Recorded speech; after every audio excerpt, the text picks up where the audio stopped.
Welcome to our channel. Today we how to subscribe to LinkedIn Sales Navigator for lead targeting step by step clearly. Visit the LinkedIn homepage.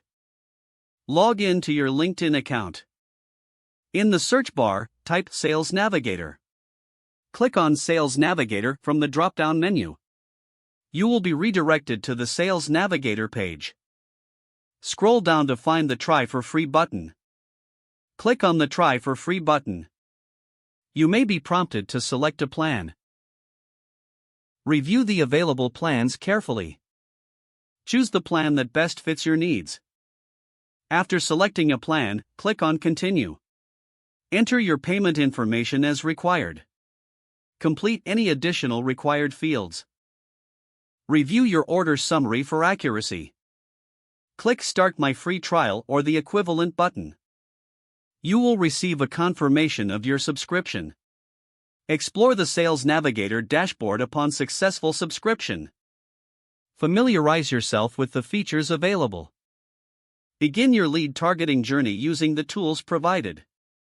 If the page does not load, refresh the browser or try again in a private or incognito window.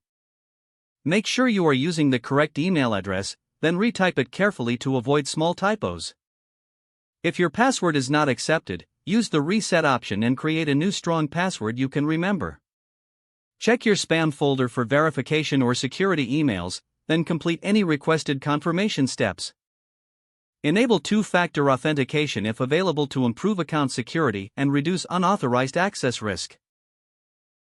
After signing in, review your profile details so your contact information and settings are accurate and current. If you see an error message, note it down and try again after restarting your device and internet connection.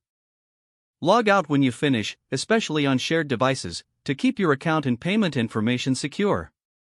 If the page does not load, refresh the browser or try again in a private or incognito window. Make sure you are using the correct email address, then retype it carefully to avoid small typos.